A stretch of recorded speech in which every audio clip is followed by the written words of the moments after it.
Hello you, je me pose enfin avec toi, ici à l'instant, dans un moment de légèreté de mon côté.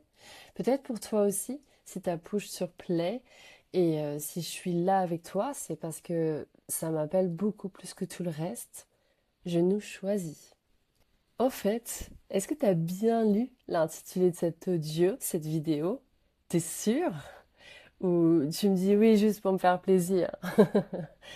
Avant de démarrer et d'aller jusqu'au centre de la thématique ensemble, il faut que je te fasse une confession. Ça fait quelques mois maintenant que j'assemble bout à bout, que je compose l'une après l'autre chaque partie de son contenu, de son essence, pour te le donner, te le transmettre ici et au mieux. Et j'avais initialement en tête de le sortir dans les bacs dans les feeds pour la fête de la Saint-Valentin. Ne vois aucune provocation, aucune insolence, ni attaque d'ailleurs de ma part. Non, c'est juste pas du tout mon style. Seulement un refus intentionnel qui est de ne pas vouloir étaler les pétales de rose, d'allumer les chandelles et de sortir la lingerie fine pour l'occasion. Tu blushes? Tout est symbole avec moi. Tu le sais, tu me connais. Mais ça veut pas dire qu'on ne va pas parler de connexion et d'amour ensemble. À qui tu n'as pas dit au revoir? À qui tu n'as pas encore dit bye? Et que ce quelqu'un que t'as connu et vice-versa te ferait savoir, ah, tu croyais vraiment qu'on allait se laisser comme ça? Oui, tu la connais cette histoire. Livre de ta vie, chapitre, se dire au revoir. J'insère rapidement un côté étymologique, si tu me le permets. Le mot au revoir, bye, quand on prend sa racine latine et son évolution, c'est la diminution resserrée de cette formule de politesse. Adieu jusqu'au revoir. Jusqu'à la prochaine. C'est le que Dieu soit avec toi qui signifie je te recommande à lui, adieu, prends congé. Au revoir et à bientôt. Sauf que dans le chapitre entamé, il n'y a pas de revoir. Tu sais, j'ai conscience des abîmes et des frustrations de chacun, et je les entends, les reçois. Alors, on va faire la mise en lumière et le focus dessus tout de suite. Pourquoi cet au revoir? Pourquoi en silence? Pourquoi ce quelqu'un le garde, y reste et le cultive avec toi? Ce quelqu'un se tait pour mieux garder le silence et maintenir l'interruption, car plus il va vouloir s'exprimer, plus il va vivre une déstabilisation à laquelle il veut justement la réduire en silence, en plus rien. Quand on se tait, c'est pas parce qu'on le veut, tu t'en doutes bien, c'est parce qu'on ne veut pas qu'une vérité cachée sorte au grand jour, pour ne plus angoisser et s'inquiéter de vivre une forme de capitulation intérieure. Quelqu'un pensait qu'il était dans un combat, et je te l'accorde, s'il s'était préfiguré autrement sa situation et les circonstances qui vont bien avec, il aurait agi d'une autre manière. Sauf qu'avant tout, on réagit à nos propres perceptions et projections. Et je vais te partager quelque chose que possiblement on ne t'a jamais dit, et garde ça en tête, c'est que le silence est en réalité un acte de guerre, une guerre que ce quelqu'un mène contre lui-même. Il n'existe pas de profil évitant dans la vie, il y a seulement des personnes qui n'ont pas envie.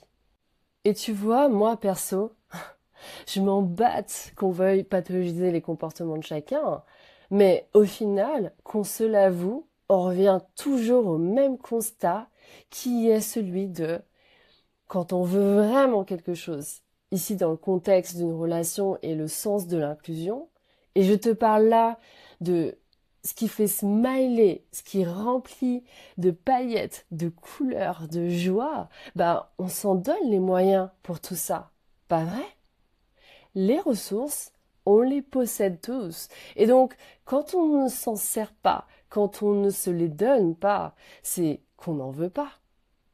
Parce qu'en fait, on aimerait vouloir quelque chose d'autre. Prête ton attention et ta présence, écoute bien ce qui est tu, du verbe taire, ce qui n'a pas encore jamais été verbalisé, déclaré et affirmé. Ce que la création par la parole prononcée et la voix avec un X entendu, même si c'est glissé à l'oreille et soufflé, forme l'inspiration, le réel, la fécondité à tous les niveaux et la conscience de ce monde. Les mots, qu'ils soient inscrits, pensés ou invisibles, sont en réalité des incantations super puissantes. Il y a ce silence qui te tire et te plonge dans une confusion opaque et hostile pour te révéler un besoin urgent de tenir debout, torse bombé à nouveau. Et dans une forme de détachement, celle qui parle davantage d'indépendance au cœur de tes relations professionnelles comme plus personnelles et dans ton quotidien, que d'indifférence et ou de mépris. Parce que, comme si l'on pouvait se détacher des choses et des personnes qui nous touchent profondément, au nom d'une forme d'équilibre et de stabilité complètement artificielle dans lequel il faudrait qu'on se maintienne émotionnellement, tant bien que mal, et presque en recherchant à ne plus rien sentir de dérangeant, d'inconfortable et de dégueulasse. Et là, moi, je ne te parle pas de ce pseudo-détachement, de ce sans-cœur, qu'on se le dise, parce que ça, c'est pas être humain. C'est finalement coucher et écraser son humanité pour l'étouffer et après quoi se lamenter en sanglots et en cris qu'il n'y en a plus dans le monde. Donc on fait quoi? La réponse, les réponses, je devrais plutôt dire, parce qu'évidemment, quand on n'en cherche qu'une, d'autres arrivent, s'invitent, s'incrustent, mais c'est ça qui est beau dans l'infinité de l'art du questionnement. Elle se trouve dès lors qu'on arrête de juger, de condamner pour tout ce qu'on espère et attend des personnes que l'on ne reçoit pas et qui nous insatisfait tellement on se torture et on brûle notre cerveau tout pendant que le cœur, lui, est insonore, presque flatline et nos attentes sont les nôtres à gérer. De là, il se passe quoi? Est-ce qu'on a envie de rester? Est-ce qu'on a envie d'apprendre, de connaître, de reconnaître ce quelqu'un? Ou est-ce qu'on a envie de le frôler pour le laisser? De claquer la porte pour nous proposer autre chose et ailleurs? Ces questions sont très intimes et qui demandent que chacun réponde par lui-même et pour lui-même. Je te laisse les noter quelque part. Tu vas en avoir besoin. Il est temps de revenir aux faits. Ce qui est pour toi te veut. Ce qui n'est pas pour toi ne te voudra jamais. Et inversement, quand c'est off, quand ce n'est pas là, ce n'est pas pour toi. Période. That's it. Depuis toi, quelqu'un n'arrive pas à passer à autre chose et les larmes que ce quelqu'un verse pour toi, tout en essayant de dire, plutôt d'arriver à prononcer tant bien que mal, je t'en supplie, rends-moi mon cœur. Mais pourquoi ce serait différent cette fois?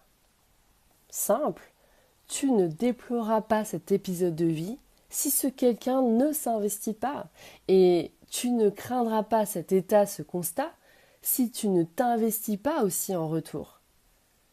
Ton meilleur move, c'est d'accepter que le dernier chapitre que tu as vécu avec ce quelqu'un soit derrière chacun de vous. Fais ta paix avec ça. L'attachement, lorsqu'il est sain, c'est parce qu'il est mutuel. C'est parce qu'on a un devenir à créer, à produire et à vivre et explorer ensemble dans l'expérience. Aussi dans une même timeline de qui nous pouvons être et devenir et au travers de tout ce que nous sommes et reflétons pour les uns et les autres.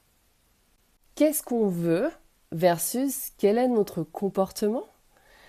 Est-ce que notre comportement est cohérent avec notre envie? Réfléchis, contemple, analyse et réponds à ça par toi-même. Et les comportements détestables et nuisibles, ne les adopte pas en retour envers ce quelqu'un.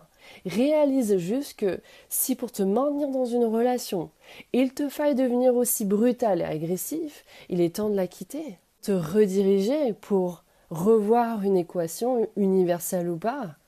pour reconsidérer une théorie que tu as vérifiée par toi-même à ta façon, qui est celle de l'amour, de l'union, du commun dans l'expérience que tu t'en fais.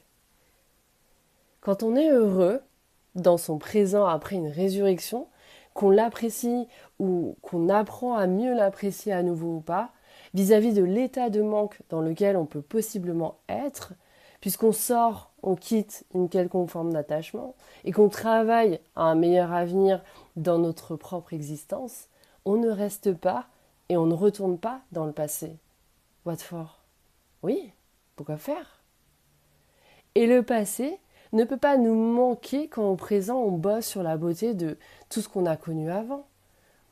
Chaque fois que tu fais tes bagages et que tu t'en vas loin de quelqu'un, d'une relation, parce que tu prends la décision de te diriger vers une nouvelle destination, c'est parce que tu sais voir en toi ton opportunité et que tu te reconnais comme tel. Peu importe ce que tu regardes, le plus important est-ce que tu sais voir véritablement ta prochaine opportunité? C'est peut-être ça, ta plus belle leçon cachée que tu cherchais depuis un bail. Et parce que tu n'as pas envie d'avoir mal au même spot, pour les mêmes raisons, pour les mêmes schémas cycliques et répétitifs, une erreur constamment répétée, c'est plus une erreur, c'est un choix même. Si rien ne change, c'est aussi ta décision. Est-ce que c'est maintenant que tu fais le choix de sortir le meilleur de toi-même? Je crois que c'est ça que tu manifestes. Et je vais te dire que l'on soit quitté ou laissé, très souvent, notre ego nous convoque et notre orgueil nous provoque à monter tout un plan stratégique, même si c'est de l'ordre de l'inconscient, même si c'est un appel intérieur un peu diablotin, machiavélique, genre les villains de Disney, à une apparence de vengeance. Et la plus humble et sublime qu'on puisse avoir dans une relation avec quelqu'un, c'est de s'ouvrir totalement à une voie de réussite. Réussir dans notre propre vie comme jamais on ne s'était donné de réussir quoi que ce soit avant. Comme ça, déjà, tu perds pas ton énergie et ton temps à vouloir faire du mal aux autres en pensant que ça ne te fera nullement mal. Et au-delà de ça, tu te construis tant que ça te construit. Et jamais tu ne regretteras rien de tout ça. Et si pendant ton ascension, tu es au bord des larmes, laisse-les couler. Tu verras mieux après. Le plus essentiel, c'est pas de savoir si tu vas souffrir ou pas. C'est une fausse question, ça. Et à laquelle tu n'obtiendras que l'étroitesse d'une réponse qui t'amènera nulle part. En tout cas, pas dans ton cœur. Ta concentration doit être placée plutôt sur si ça vibre vraiment en toi, pour toi. Parce que si ta fréquence vibratoire est forte, c'est qu'il y a un apprentissage aussi puissant que cette vibration à extraire, à diffuser. J'étais en pleine session avec Elle se reconnaîtra. Et ce que je vais pinter pour toi immédiatement va te demander d'en saisir que l'essence, car tu comprends bien que je ne peux pas tout dévoiler publiquement. Un, pour le respect de la personne. Deux, pour la science humaine et morale de ce que je génère. À la suite d'une question que je venais de lui poser, elle me répond « Kim, il a décidé qu'il voulait tout de moi, qu'il pouvait tout contrôler, tout se permettre. » Ce sur quoi je réplique « Il se permet tout et n'importe quoi, pas parce que tu le laisses agir ainsi, mais plutôt parce qu'il n'a jamais eu besoin de se corriger lui-même vis-à-vis de ses propres manquements comportementaux jusque-là. Et ça ne dit absolument rien sur ta valeur, mais ça dit absolument tout sur la sienne. Ouvre les yeux maintenant. Peut-être que tu n'avais pas besoin autant qu'aujourd'hui de voir la vérité qu'hier. Peut-être que tu te limitais, que tu te réduisais à une illusion bornée d'un mensonge vendu, acheté et consommé. Et rassure-toi, ça nous arrive à tous de nous contenter, de nous satisfaire de ce qu'on a sous la main, en nous nourrissant de nos propres fantasmes au changement dans nos relations, nos connexions. On va fantasmer un changement éventuel hypothétique dans le futur entre nous. Et c'est ce qui va nous maintenir en relation commerciale, professionnelle, administrative, légale, de santé, en relation amoureuse, maritale, conjugale, familiale, avec quelqu'un et entre nous-mêmes et nous tous. Et puis un jour, ça s'arrête. Someday, one day, somehow, tu finis par voir. Et tu sais quoi? S'il t'a fallu vivre ça pour survivre à tes illusions et tes mensonges, non, parce qu'il y a tout de même un gap entre choisir de vivre la vie qui t'inspire vraiment et ce que tu dois faire pour vivre plutôt que survivre, pour te laisser tranquille tout de suite, afin de te rapprocher davantage de ta réalisation et aller dans le monde sans te faire plus aucun tracas, sans devoir te méfier et de te surconfier à qui ni à quoi que ce soit, eh ben t'as tout gagné. Tu t'es sauvé. Et ouais. Et tu vas gagner des années de vie. Tu vas regagner une énergie puissante que tu mettais dans des distorsions de perception monumentales et tout ce qui stressait le lien, quand en fait, ce quelqu'un utilise les relations comme des transactions, des opérations à s'y tenir, comme des supplies, des denrées à s'approvisionner, à stocker, pour subvenir et compenser un vide, une perdition de toi, un non-sens. Est-ce que tu vois ce que je veux te dire? Avançons, posons un regard sur nos expériences qui puissent participer à ce qu'on fasse de meilleurs choix pour nous-mêmes, d'investissement, d'alliance, de responsabilité, d'assurance, afin de réussir ce qu'on souhaite pour soi, pour pouvoir goûter et savourer de davantage de liberté, de construction et d'accomplissement, pour pouvoir garder, sauvegarder une mentalité et un comportement de manifestation d'incarnation, beaucoup plus que de boulets, de chaînes et de condamnation. Regarde ce que ça te réclame en termes de compétences et tout ce que ça te propose de reconnaître en toi déjà. Parce qu'ultimement, l'énergie, c'est-à-dire la vitalité, la vie en toi et le temps, sont les premières ressources que tu disposes là et maintenant. L'énergie et le temps, dans quoi et comment tu les dépenses, toi? C'est toi qui as le pouvoir sur tes émotions. Et quand tu ne l'as plus, il faut t'inquiéter de leur reprendre. Parce que quand quelqu'un peut avoir plus d'influence que toi sur ta vie émotionnelle et intérieure, il est en mesure de te faire tout et n'importe quoi, puisqu'il a l'ascendant sur ce qui est censé n'appartenir qu'à toi et exclusivement qu'à toi. Le tout n'est pas la problématique, c'est plutôt le n'importe quoi. Quand ça tourne à n'importe quoi. Mais ça ne peut pas se produire si tu ne consens pas. Si tu ne donnes pas la prédominance et la maîtrise à quelqu'un sur toi.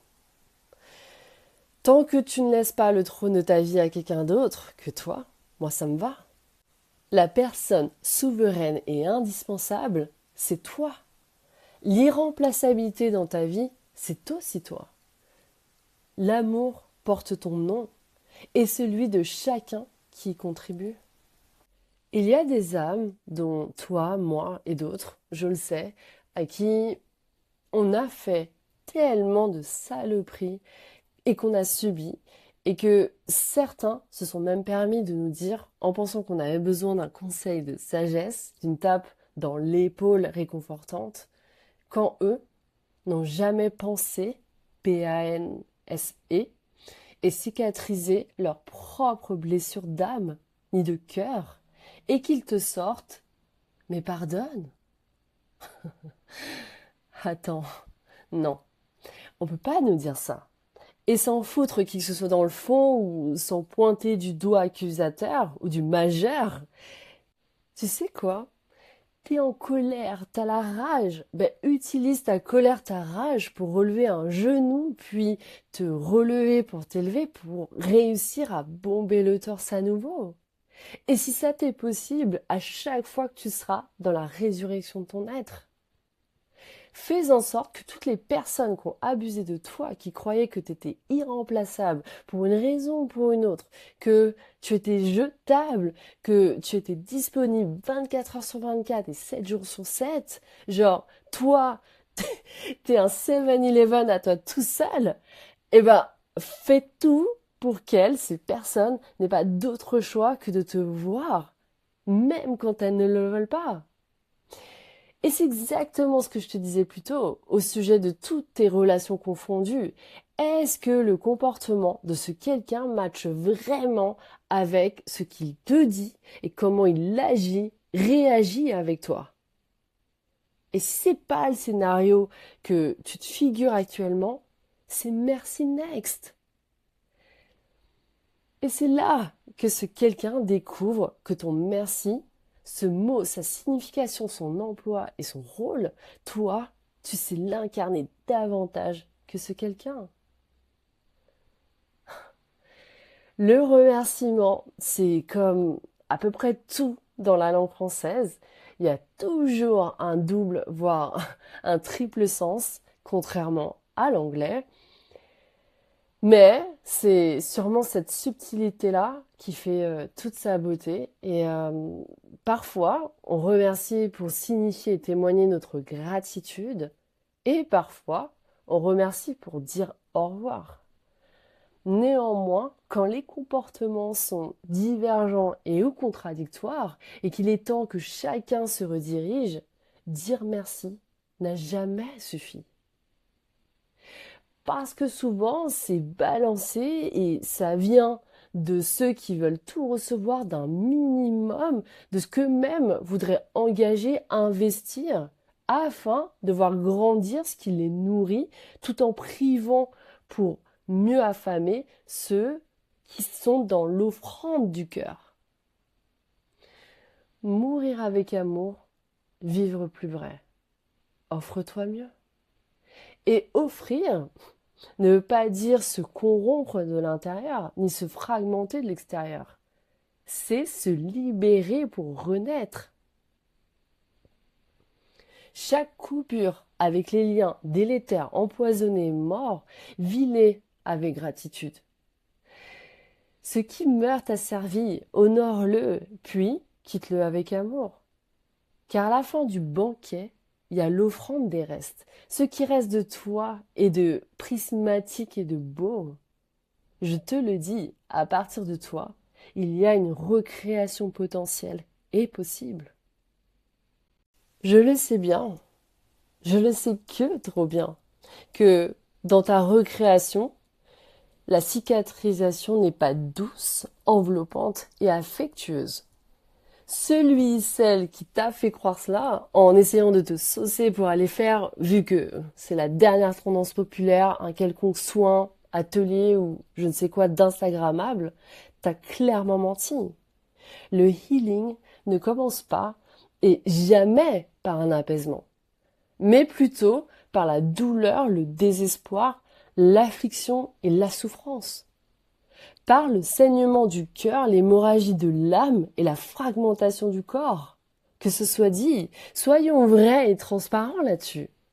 Ce process de chirurgie émotionnelle, énergétique, anatomique, mais tellement transformatrice, c'est une longue et lente intervention par laquelle la colère, la rage, l'injustice, la trahison et tout le reste, parce que la liste est beaucoup trop étendue pour la faire short, tout ce qu'on a enfoui et étouffé, tout ce qu'on a jugé par nous-mêmes de too much, de mal placé et inconvenable, bah fait mal. La cicatrisation, dès lors qu'on l'effleure, on ne devient pas dans l'immédiat rayonnant et lumineux. C'est comme toutes ces personnes qui pensent que s'appuyer sur l'univers et le soutien de l'holistique, de l'invisible, pour s'approprier plus de rationalité, c'est comme provoquer je ne sais quoi afin de vivre une forme de miracle de la vie. Ah, mais, mais dis-moi, de toi à moi, Et pas de secret entre nous, s'il te plaît. Est-ce que t'es vraiment passé à côté des avis Google avant même de booker ton premier créneau, ta première session, dans lesquels on t'avertit sur le fait que tu vas rencontrer ton ombre, ton dark side en toi en session? Parce qu'il faut bien le dire ici, il me semble. Le shadow work, c'est dater avec notre part d'ombre, notre côté obscur en chacun de nous. Et ça vient quand tu commences à réaliser que tout ce que tu as accepté est possiblement sous-estimé, sous-évalué, pour mieux acquiescer, tolérer et autoriser jusqu'ici pour te tenir et rester dans la sécurité et le confort. C'est là où tu dissimulais ton essence de création et de vie, que tu contenais trop longtemps pour enfin laisser place à ta clarté, à ta conscience. Ça vient réveiller chez toi une force éclatante et généreuse que tu t'étais auto-confisquée. Ça vient convoquer en toi ce pouvoir grand et architectural que t'avais paralysé par toi-même et pour toi-même. Tu comprends? Dans la cicatrisation, la version expansive et ouverte de toi que tu deviendras ne te rendra pas plus docile, plus attachante, plus cute, mais plus vrai, plus vivant. Sinon, quand tu scrolles ton feed, quand tu bouffes à outrance du contenu via les livres, les vidéos et les réseaux, tu sais, tu connais cette surconsommation, cette orgie. Bah, à quoi tout cela te sert? Parce que qui et quoi tu follow en dit pas mal de toi, de ce que tu reflètes à l'intérieur et ce que tu projettes à l'extérieur. Ça, tu le confirmes ou l'infirmes? Dis-toi que comprendre uniquement ta programmation intérieure et inconsciente, en d'autres termes simplifier tes mécanismes émotionnels et comportementaux, sache que ça te limite dans ta transcendance et ta cicatrisation. Et ça ne te fournit pas toutes les ressources nécessaires et fondamentales dont tu as besoin pour te relever, te révéler, pour te faire avancer, bouger et élever. Dis-moi, est-ce que l'illusion de l'insight, ça te parle? Le quoi? Dé- Détends-toi, c'est pas une interro surprise. Rassure-toi, si tu connais pas, je vais prendre un petit moment pour te l'expliquer. L'illusion de l'insight, donc ta perception et la vision que tu t'en fais, c'est précisément la confusion aiguë, mais réversible, hein, entre ton processus cognitif et ton processus transformatif. Entre ce qui se révèle à toi et ce que ça élève depuis toi. Qu'est-ce que ça signifie? Tu comprends ton mécanisme, tu le nommes, tu lui donnes un sens, une place légitime, une normalisation et tu l'analyses. Ça, c'est ta logique qui taffe pour concentrer l'acquisition de tes connaissances. Et c'est là que tu penses que, par le biais de ton cerveau, t'as soldé ta problématique du moment. Que ce que tu cherchais possiblement depuis un bon bout de temps est apparu dans ton champ de vision pour se retrouver pile devant toi. Quand en fait, il s'est juste pris pour Sherlock. Et ça te donne une impression de maîtrise, que le travail sur soi que tu fais devient une identité de vérité, que t'es dans ton vrai self, quand en fait, c'est ton ego que t'as rassuré. C'est ta garantie égotique de te raconter une meilleure version de l'histoire. C'est tout. C'est le j'ai vu, j'ai lu et je sais de l'ego. Mais à tout vouloir savoir, parfois, on ne sait absolument rien tant qu'on n'est pas encore expert. Après quoi, ta compréhension, ton appellation, ton sens et ton analyse, telles des données, des clés, tu les intègres à ton état émotionnel, ton corps et ton comportement pour corriger et améliorer ta réaction d'immédiateté et ton move d'urgence face au monde, face à ce qui se présente, représente à toi, à nouveau ou pas. Or en toi, tes mécanismes émotionnels et comportementaux sont toujours actifs et intacts. Et donc, tu en déduis par toi-même qu'ils sont prêts à émerger, à réagir, parce que tu les as toujours utilisés comme des réponses, des réflexes, des répliques et des ripostes de défense, mais aussi d'opposition. L'image ici, elle est simple. Toi, tu veux plonger dans l'océan, dans un parc naturel marin. Tu tiens entre les mains un manuel de plongée. Tu peux apprendre et connaître la théorie par cœur en toute autonomie, mais ça ne t'empêchera pas de couler à pic la toute première fois, à ton initiation, ton baptême, si t'as pas assimilé la respiration et l'évolution prolongée sous l'eau. Demande-toi, est-ce que quand tu scrolles ton feed, surconsommes son contenu algorithmique? Est-ce que tu es véritablement imprégné du manuel pour la technicité, de l'initiation pour l'expérience, de la pratique pour l'exercice et de l'art pour l'expertise? Et finir par faire savoir à qui veut bien te croire que tu te bouges. Est-ce que tu avances vraiment dans ton propre insight et ton processus transformatif? Médite dessus. Ah, tu croyais vraiment qu'on allait se laisser comme ça, sans se dire au moins au revoir? Je peux faire l'impasse marketing sur le set, le merch de la fête commerciale de l'amour du 14 février. En revanche, quand il s'agit de te remercier et d'honorer ta présence ici, ça, c'est fondamental et incontournable pour moi. Et rien à voir avec la politesse et les bonnes manières. L'autre jour, au cours d'une conversation, quelqu'un m'a dit: t'es bizarre, Kim, quand même. On sait pas trop si t'es gentille ou si t'es méchante. Peut-être arrête de voir la vie comme ça. Je suis les deux. Je suis plus encore. Et je suis beaucoup moins que tout ça. Trouve ta paix dans tout ce que je viens de te dire. Je suis générateur-manifesteur. Je réponds à une stratégie réflectrice qui est la mienne et qui essaie justement de répondre.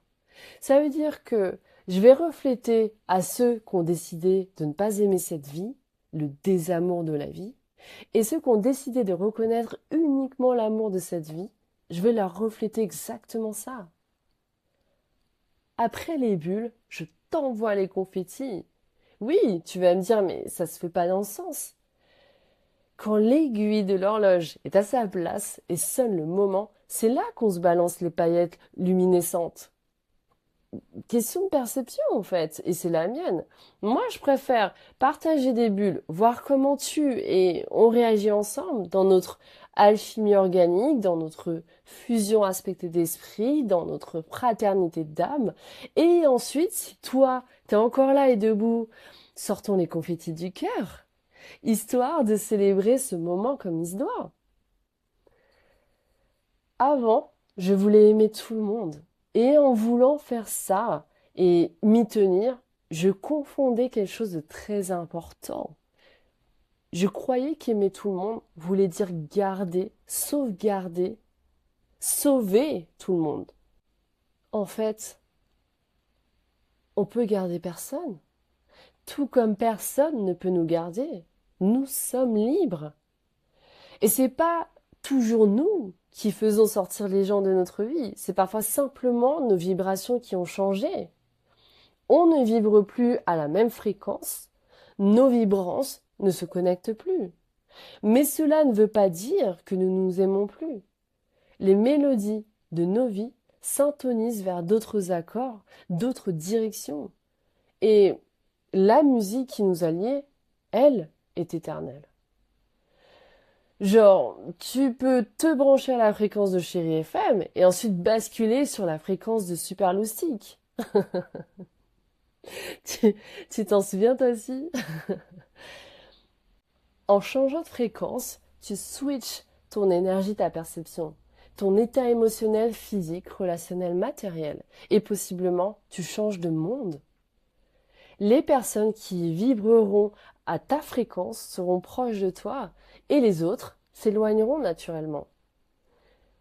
Ne cherche pas à vouloir écouter en simultané 2 stations de radio en même temps. Et de toute façon, tu pourrais pas apprécier et valoriser ni l'une ni l'autre. Et ça impacterait et desservirait même l'harmonie de la mélodie de ta vie. Surtout, ne cherche pas à garder, sauvegarder tout le monde. Et ce que l'on t'a peut-être jamais dit à propos de l'amour, c'est qu'il se laisse voguer par le cours du fleuve. Mais c'est aussi naviguer à travers les tempêtes et surmonter n'importe quelle vague dans l'océan, même celles qu'on n'avait absolument pas pu prédire et vu venir. Car l'amour, c'est aimer fort, essayer plus fort et parfois devoir laisser partir de toutes ses forces. J'entends la chanson quand même de Matt M. Pokora. Et d'ailleurs, si tu le sais pas encore, c'est coécrit avec l'artiste Kemmler. Les paroles sont sublimes et fonce visionner le clip. Ne le manque pas, hein. Attends, bouge pas, donne-moi un instant.